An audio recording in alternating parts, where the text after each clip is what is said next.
आमचा कोटा कंप्लीट. आम्ही आलो होतो. तर आज दोन महत्त्वपूर्ण बैठका होत्या, खास करून सेवा आणि त्या संदर्भातल्या प्रक्रियेसंदर्भात बैठक झाली. खरं तर मंत्रालयात गर्दी कमी व्हावी याच्याहून अनेकांनी नाराजी व्यक्त केली सुरुवातीला, पण गर्दी कमी झाली आणि लोकांना त्यांचा लाभ मिळतोय. काय नेमकं हे होतं? आपल्याला कल्पना आहे की ज्यावेळेस पहिल्यांदा मी मुख्यमंत्री झालो होतो त्यावेळी आपण सेवा हमी कायदा तयार केला होता.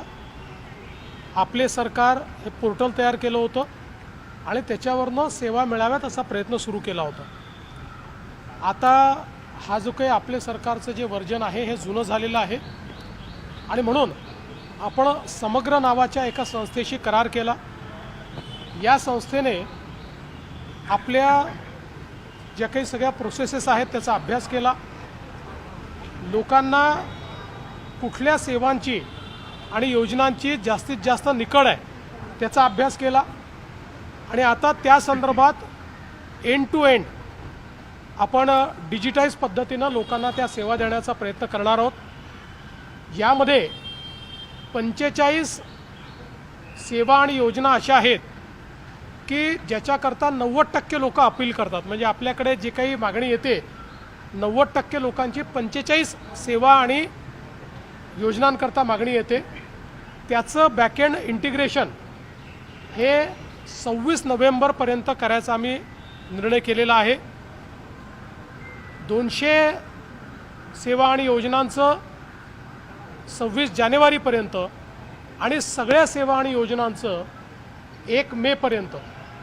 आणि याच्यामध्ये आपले सरकार हे जे पोर्टल आहे याचं सेकंड व्हर्जन येणार आहे जे अतिशय सोपं असणार आहे. गोल्डन डेटा आपण तयार केला असल्यामुळे एखाद्या व्यक्तीची मॅक्सिमम माहिती ही त्या रेकॉर्डवरूनच आपण कलेक्ट करणार आहोत. ती त्याला भरायची देखील आवश्यकता पडणार नाही. त्यामुळे अतिशय सोपी अशा पद्धतीची जी काही व्यवस्था आहे ती उभी राहणार आहे. आणि लोकांना जेवढे टप्पे आहेत, एखादी समजा सेवा मिळवायची आहे, सर्टिफिकेट मिळवायचं आहे आणि त्याच्यामध्ये जर 4 टप्पे असतील तर कुठल्या टप्प्यावर त्यांचा अर्ज आहे हे देखील पाहता येणार आहे आणि त्या निश्चित वेळेत ते पूर्ण होतं आहे की नाही हे देखील त्यांना पाहता येणार आहे. म्हणजे लोकांना सेवा मिळणं हे डिजिटल होणार, प्रेडिक्टेबल होणार आणि कोणालाही हळूहळू ऑफिसेसमध्ये येण्याची आवश्यकता पडणार नाही अशा प्रकारची व्यवस्था करतो. आणि या सेवा व्हॉट्सॲपवर देखील आपण उपलब्ध करून देतो आहोत. मला असं वाटतं यामुळे लोकांचा जो काही एक्सपिरियन्स आहे तो अतिशय सोपा होईल आणि गव्हर्नन्समध्ये आपलं राज्य इतर राज्यांच्या तुलनेत पुढे जाईल अशा प्रकारचा आपला प्रयत्न आहे.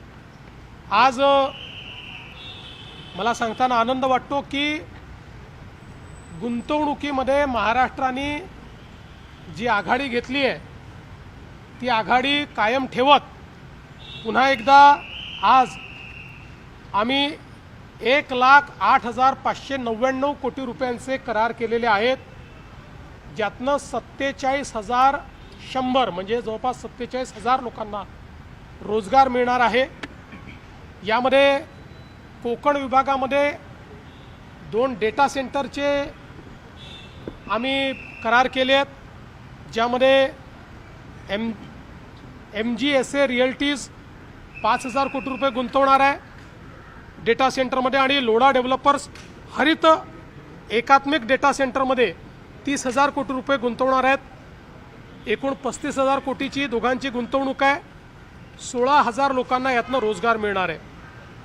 नाशिक विभागात मला अतिशय आनंद वाटतो की या ठिकाणी नंदुरबारमध्ये मेसर्स पॉलिफ्लेक्स कॉर्पोरेशन लिमिटेड ही जवळपास 2100 कोटी रुपयाची गुंतवणूक करते आहे आणि त्यातनं 600 लोकांना रोजगार मिळणार आहे.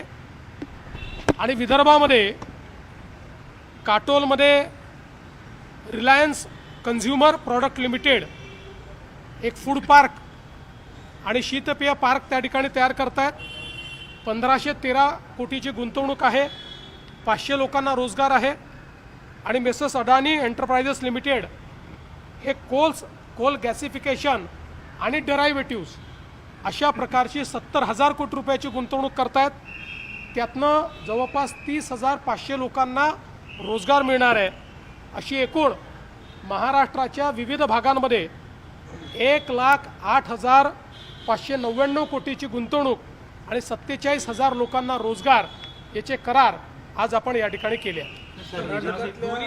काँग्रेस सरकारने एक निर्णय घेतला आहे. बँगळुरू शहरमध्ये जे शिवाजीनगर मेट्रो स्टेशन आहे त्याचं नाव बदलून सेंट मेरी करण्याचा निर्णय करण्यात आला आहे आणि यामुळे कुठेतरी या निर्णयावरती आता एक चौफेर टीका होताना पाहायला मिळते. पहिल्यांदा तर शिवाजीनगर स्टेशनचं नाव बदलून सेंट मेरी स्टेशन करणं याचा मी निषेध करतो. एक प्रकारे छत्रपती शिवरायांचा अपमान करण्याचं काम हे कर्नाटकची काँग्रेस सरकार करते. याचं मला दुःख आहे, पण मला याचं नवल वाटत नाही. कारण छत्रपती शिवरायांना अपमानित करण्याची परंपरा ही काँग्रेसमध्ये जवाहरलाल नेहरू पंतप्रधान असतानापासून आहे. नव्हे तर त्यापूर्वीही स्वातंत्र्यपूर्व काळात डिस्कवरी ऑफ इंडिया हे जे पुस्तक पंडित जवाहरलाल नेहरूंनी लिहिलं होतं त्यामध्ये त्यांनी छत्रपती शिवाजी महाराजांच्या बद्दल ज्या प्रकारचं मत व्यक्त केलं होतं हे आपल्याला माहिती आहे. आणि तीच परंपरा महाराजांना अपमानित करण्याची ही सातत्याने आपल्याला काँग्रेसच्या सरकारमध्ये दिसते आहे. आम्ही याचा निषेध करतो आणि मी तर ईश्वराला प्रार्थना करतो की ईश्वराने काँग्रेसच्या मुख्यमंत्र्यांना सुबुद्धी द्यावी आणि ज्यांच्यामुळे या देशाने स्वराज्य पाहिलं असे छत्रपती शिवराय यांचं नाव बदलून त्या ठिकाणी अशा प्रकारे कुठेतरी धार्मिक अशा प्रकारची एक विरोधी व्यवस्था उभी करायची आणि तेढ निर्माण करायचं हे ते करणार नाहीत अशी सुबुद्धी त्यांना मिळावी अशी माझी अपेक्षा आहे. गुंतवणुकीच्या बाबतीत तुम्ही नागपूरचा उल्लेख केला, कोकण खानदेशचा उल्लेख केला, पण मराठवाडा ज्या भागात खरं तर अनेकदा बेरोजगारी हे देखील अशा पद्धतीचे आंदोलन ज्यावेळेस होतात त्यामुळे एक मुख्य कारण त्यापैकी एक राहिलेलं आहे. मराठवाड्याच्या बाबतीत येत्या काळात किंवा मागे जे प्रोजेक्ट झाले त्या संदर्भातली काही आढावा बैठक झाली. आज या 3 भागामध्ये गुंतवणूक आली असली तरी 15 दिवसापूर्वी ज्यावेळेस आम्ही घोषणा केली होती त्यावेळेस जास्तीत जास्त गुंतवणूक ही मराठवाड्यात होती. मराठवाड्यामध्ये आणि विशेषतः आता DMIC असेल, छत्रपती संभाजीनगर असेल, जालना असेल आणि समृद्धीवर जो भाग मराठवाड्याचा आहे त्या सगळ्या भागामध्ये प्रचंड मोठ्या प्रमाणात गुंतवणूक येते आणि छत्रपती संभाजीनगर हे तर आता इलेक्ट्रिक व्हेकलचं कॅपिटल बनतं. दुसरीकडे सुप्रिया सुळे असं म्हणतात की रोजगार कमी आलेले त्यामुळे अशी गुन्हेगारी वाढत चाललेली असं सुप्रिया सुळे म्हणतात. एकीकडे तुम्ही गुंतवणूक त्यांच्या काळातलं सांगत असतील कारण त्यांच्या काळामध्ये त्या ठिकाणी आपल्याला कल्पना आहे की रोजगार येत नव्हते. महाराष्ट्राचा नंबर देखील खाली गेला होता. त्यांना तेच लक्षात असेल. आता चांगल्या पद्धतीनं इन्व्हेस्टमेंट येते. आपण देशामध्ये नंबर 1 आहोत आणि रोजगाराची निर्मिती देखील दक्षिण मुंबई से रिलेटेड एक सवाल है. नेपाळमधल्या एक मिनिट नेपाळमधल्या घटनेनंतर अनेक सोशल मीडियावर विरोधक अशा स्वरूपाची पोस्ट करतात की राज्यात किंवा देशात अशा स्वरूपाची परिस्थिती निर्माण होईल. मुळात देश विघळतच कृत्य या पद्धतीने काही या संदर्भात काही कारवाई केली. मला असं वाटतं की अलीकडच्या काळामध्ये जो काही विरोधी पक्ष आहे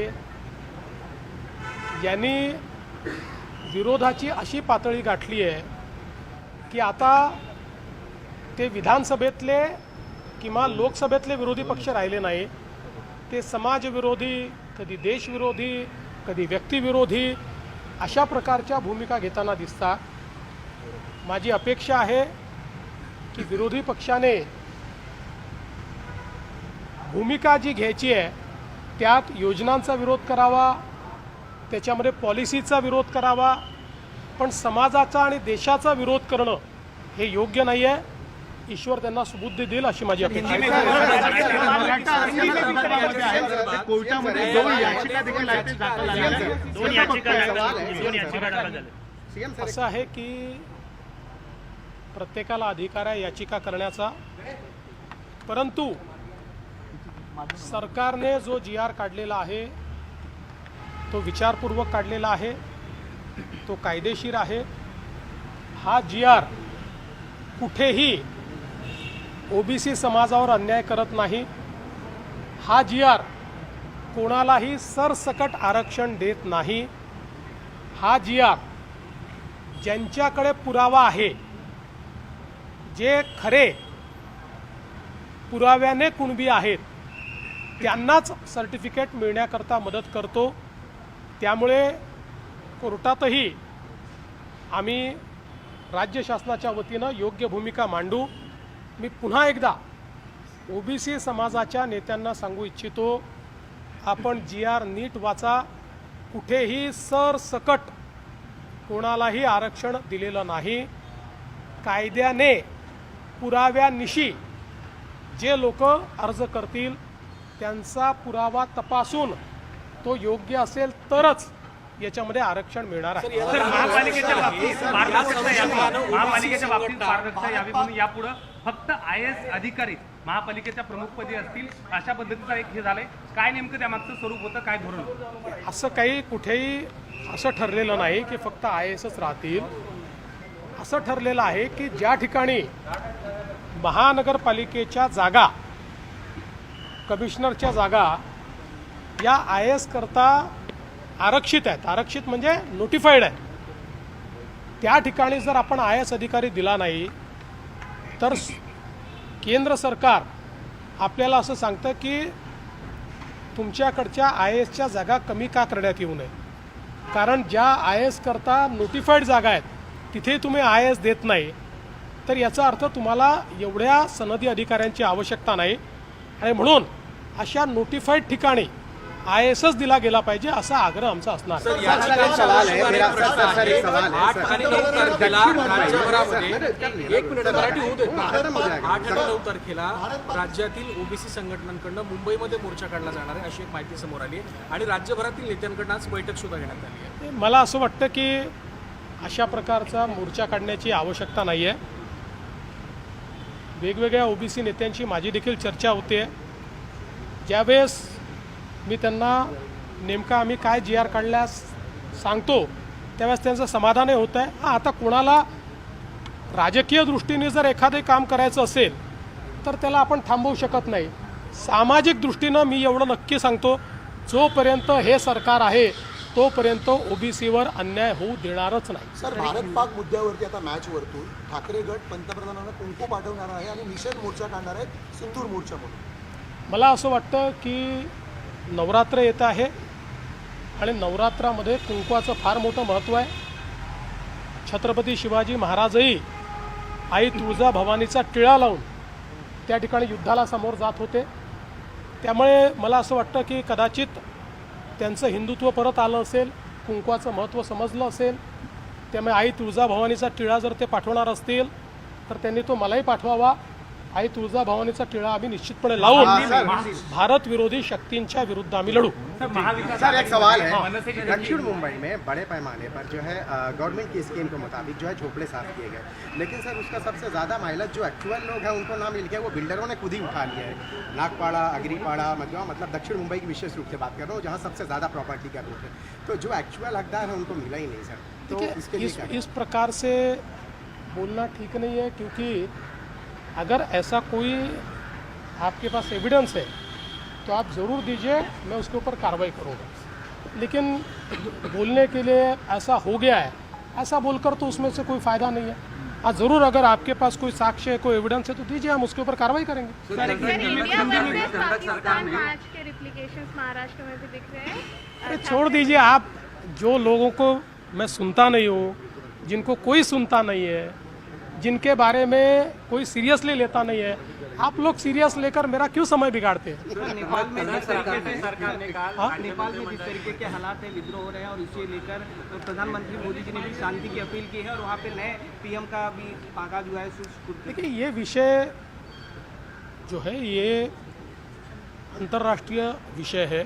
अंतर्राष्ट्रीय विषयों के ऊपर केंद्र सरकार ही बोले यही ठीक होता है, इसमें राज्य सरकारों की भूमिका नहीं होती। हाँ, जो हमारे पर्यटक वहाँ पर गए हैं, भारत सरकार उनको वापस ला रही है। हमारे महाराष्ट्र के भी पर्यटकों को उन्होंने वापस लाया है, उनके साथ हमारा संपर्क भी है और उनको जो चीज़ें लग रही है हम लोग कर रहे हैं। जे महाराष्ट्रातले पर्यटक नेपाळमध्ये आहे त्यांना भारतामध्ये परत आणण्याकरता भारत सरकारने व्यवस्था केलेली आहे, त्याप्रमाणे ते परत येत आहेत आणि आमचं सरकार देखील त्यांच्या संपर्कात आहे। सर, बाढ़ और बारिश जो कुदरती आफत है उसमें बाढ़ और बारिश की वजह से राज्य में 50 लोगों की मौत हुई है, जो कुदरती मुसीबतें आई हैं। तो सर, पिछले साल की बनिस्बत अगर देखें तो जो पहले जो मौतें हुई हैं उनमें इस बार ज़्यादा इजाफा हो गया है, तो इसको लेकर सरकार की तरफ से क्या? देखिए, इसका ऐसा कंपैरिजन नहीं किया जाता पिछले बार कितनी हुई, इस बार कितनी हुई। नैसर्गिक आपत्ति है, नैसर्गिक जब आपत्ति आती है तो सरकार का एसओपी है, उस एसओपी के हिसाब से हम लोग मदत करते हैं। सर, अलमट्टी धरणासाठी कर्नाटक सरकारने आहे ती जागा संपादन करण्यासाठी मंत्रिमंडळाच्या त्यांच्यात निर्णय घेण्यात आलेला आहे, त्यामुळे कुठेतरी पुराची स्थिती पुन्हा निर्माण होईल। अलमट्टी धरणाच्या संदर्भात उंची वाढवण्याचा प्रयत्न कर्नाटक सरकारने केला तर आम्ही सर्वोच्च न्यायालयामध्ये त्याला चॅलेंज करू आणि त्याच्यावर स्थगिती घेऊ। तर भारत पाक सामन्याच्या पार्श्वभूमीवर उबाटा पक्षाकडून सिंदूर आणि कुंकू तिकडे पाठवण्यात येणार आहे, तो आम्हालाही पाठवण्यात यावा, आम्हीही लावू, असं विधान मुख्यमंत्र्यांनी केलंय। त्याचबरोबर महाराष्ट्रातील पर्यटक हे भारतात परत येणार, केंद्र सरकारकडून त्यांच्याशी बोलणं सुरू आहे, त्याचबरोबर राज्य सरकारकडून सगळे प्रयत्न सुरू आहेत असं देखील मुख्यमंत्री म्हणालेले आहेत। मुख्यमंत्री देवेंद्र फडणवीसांनी संजय राऊत यांच्या बोलण्यावर प्रतिक्रिया देणं टाळलेलं आहे आणि त्या संदर्भामध्ये